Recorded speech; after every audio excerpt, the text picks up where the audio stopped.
Good morning. Hello and welcome back to Mom to Mom. Happy Mom to Mom week. We are in March, yay already. And maybe you got the chance to go to Hillside yesterday. Finally opened back up for Sunday services, so that is super exciting. If you got to go, I hope that you had a blast. And that your kids did as well, because children's programs and everything are open, yay. Today, we're going to chat a little bit about getting outdoors. Why? Because I need more of it. I'm assuming maybe you do too.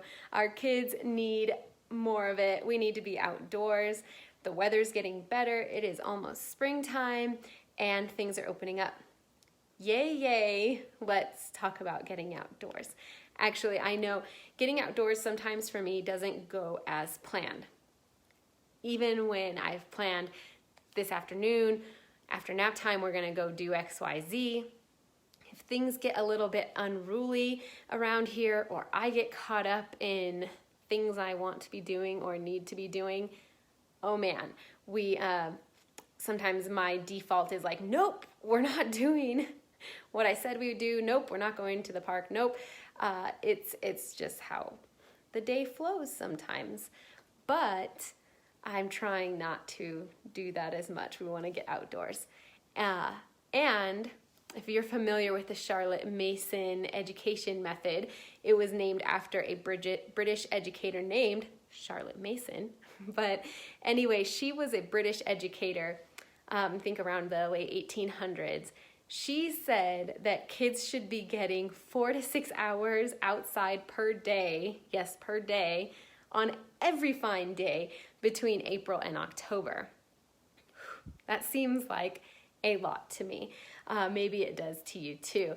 And there's all the reasons why 4 to 6 hours sounds like a lot. Another book says that kids should be getting 3 hours per day. So that's a lot, because statistics right around now say that kids on average are getting 30 minutes a few days a week.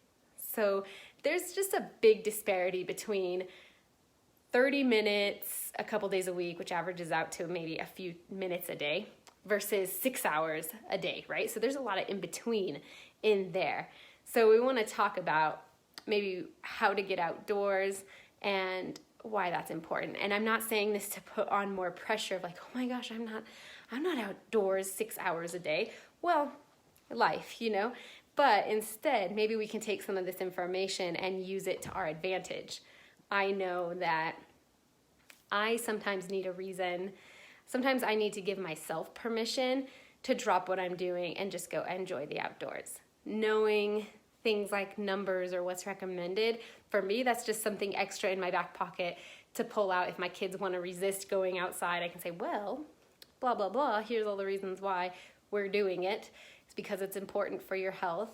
So it's a reason in my back pocket to try to go outside. It also, knowing these recommendations or knowing that this is the healthiest attitude to have sometimes, then I can give myself permission to drop what I'm doing and say, okay, outside time, right? Because sometimes that's difficult. I need to give myself permission. I am somebody who wants to get all of the work done, all of the things done before playtime.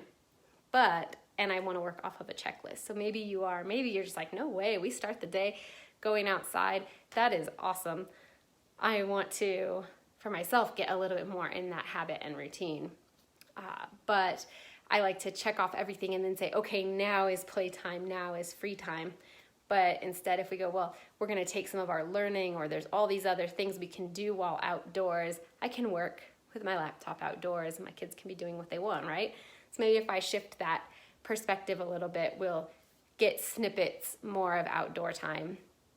And besides, if the kids are outdoors, they're not making an indoor mess, which the indoor messes is one of the reasons we're not going outdoors, because all the indoor mess has to be cleaned first before we get outdoors. But maybe they'll make mess outdoors, and then that's win-win, right? So they aren't going to be making the indoor mess. And if we're outdoors, according to the internet, it lowers blood pressure, reduces stress. Being outdoors gives us an energy boost, gives us an immunity boost, gives us a creativity boost. So it does all these wonderful things. And I think we kind of know that. Like, going outdoors just does something, even if it's for a few minutes. So, and the internet also says that elementary school age kids who spend more time outdoors are less likely to develop nearsightedness. So I don't know, maybe that's a thing. Anyway, there's of course all the reasons to get outdoors, and there's all the reasons to not get outdoors, because there's nap time, because there's things to get done like chores, because of all the indoor reasons too, right? So I'm not saying this to put on pressure or to say, okay, we have to drop what we're doing indoors all the time to spend more outdoors time, but rather to say, oh, this is just more incentive to maybe sometimes drop what I'm doing indoors and say, sure, let's go explore. And I'm saying that it's not pressure, but after I read all of these things, I will admit that I told my husband, I want to get the kids outdoors more. I think we need to do things to our backyard, because our kids always play in the front yard, just because we haven't developed a good play region in the backyard. So we've spent hours over the past couple days in the backyard, making sure there's a nice fun area for them, and now they are. So I say no pressure, but at the same time I understand that I myself just went and spent way more than I would on time-wise outdoors getting things prepped for me to be able to spend more time outdoors. I don't know, maybe I'm just crazy. But my kids love being outdoors, and when we get outdoors, it's always fun and rewarding at the end. So hopefully now that the weather is great, we can get outside and just appreciate the weather a little bit more. We have so many local hikes. We have so many parks and playgrounds. It's so fun. Plus, I know when we get to a park, that socializing that needs to happen more and more, especially lately, right, over the past year, happens. They get to interact with some strangers and make some new friends, and it's just all fun and good. So hopefully your kids will have fun outdoors. Hopefully my kids will have more fun outdoors. And I know that's just one of my goals. The weather's getting so good. Excuse me. As we talk about adventuring and getting out, what we're going to do this week is a lot of fun too. Yay. We're going to, before your Zoom group, try to get a rock or multiple rocks, some paints, some brushes, and let's decorate some rocks together on our Zoom groups this week. And then we can either leave them in our yard, or we can leave them on a little hike or trail, just as a little note or brightness to color someone's day or encourage them for someone else who's walking around, or maybe even your own kids in the backyard to get to go find and feel special and loved. So let's go get some fresh air, and I will leave you with, I will also tell you, the elementary school kids at Hillside this month are learning about patience. So that's good, because I need to find more ways to integrate patience, not only for me, but to help kids who obviously want things now and have a different concept of time and longevity and waiting. This can help instill some of that in them throughout the month. So check out the resources online at the Hillside, under the Ministries tab at the Hillside website, under the Children's Ministry, and you'll find some resources on patience. And then our littles are just, of course, learning more about how loved they are.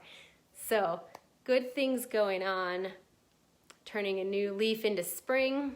I hope we get to have some fun together.